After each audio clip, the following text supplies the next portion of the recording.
Guns are somewhat commonplace in today's society, and whether you agree with their use or not, you can't deny that without their use, life would be very, very different than it is today. But guns didn't always used to be as effective and useful as they are today.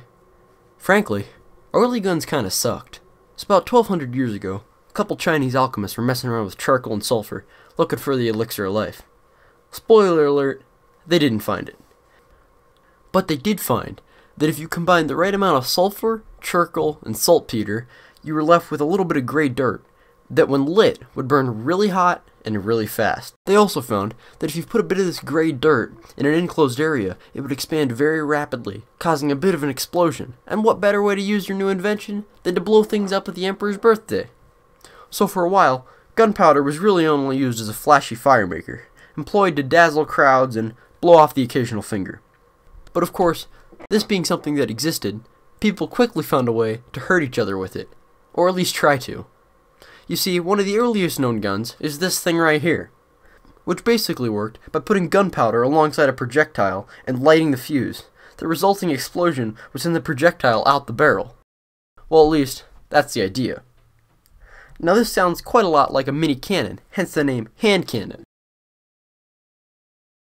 You sent me a message first, yeah? I live in Smethwick, Birmingham. If you want the fucking brawl, come down Smethwick, ask for Danny G. I'll come out my house and I'll break your fucking legs. The hand cannon, of course, was very rudimentary, and you could barely even consider it a gun in today's terms. They were so terrible, in fact, that they were most likely used for hand-to-hand combat due to their horrible range and accuracy. Now that's kind of how things were.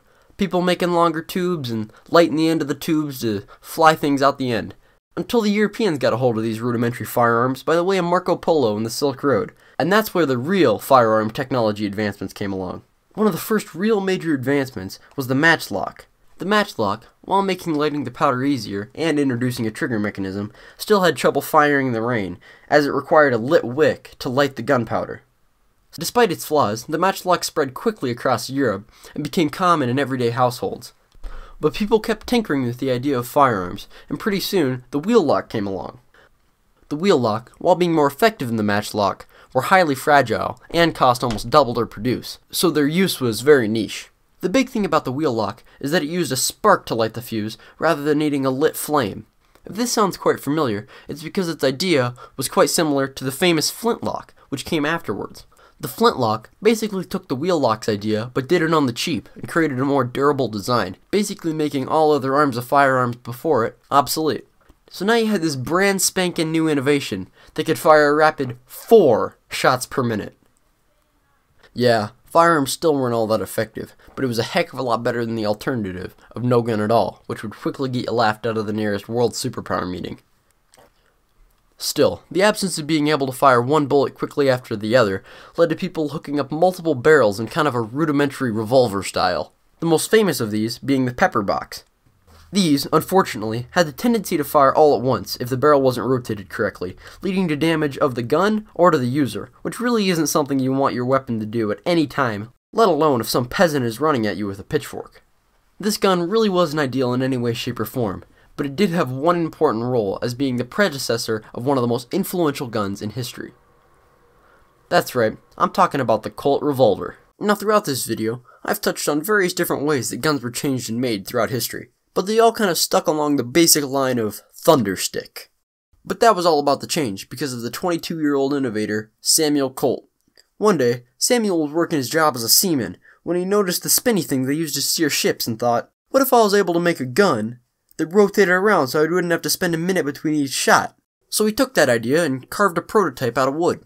Now I could take an entire video to explain the history of the Colt firearms manufacturer, but I don't want to, so here are the bare bones of things. So the US Army is fighting these Indians, and they need a reliable firearm to be able to combat the sheer speed the Indians can fire their bow and arrow with. Enter Samuel Colt, who after several tries, finally convinced the US Army to buy a shipment of his newfangled weapon. Fast forward a couple of years and many different variations of the Colt, and most of the Indian resistance have either been condensed down to small pockets, or the natives have been educated. Please, I'm sorry, I'm just using the term educated to explain how the Indians were taught in the ways of the European lifestyle. I am no way trying to say that Indians were uneducated or anything like that. Please, I'm sorry, don't crucify me. Now, of course, this all didn't happen just because of the Colt, but it sure did make the Army's job a whole lot easier.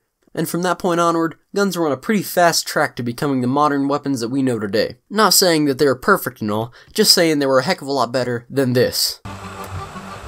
Prime!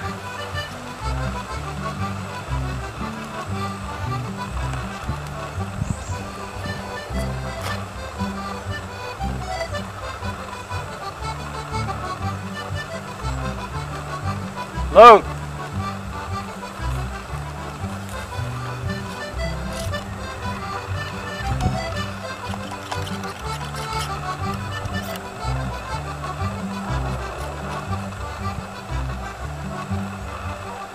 Present!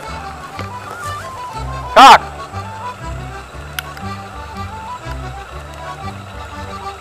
Fire!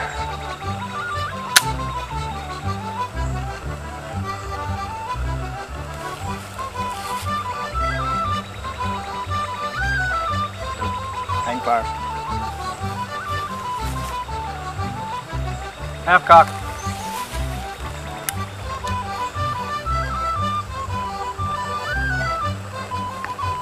Full cock. Fire! To even more recent advancements in guns that now allow them to be shot around corners, which I'm pretty sure the military stole from that one Nerf gun. And with the speed we're improving our firearm technology and our all-around ability to hurt each other, who knows what we're going to be doing in the future? Laser pistol from generic sci-fi movie 345? Here we come!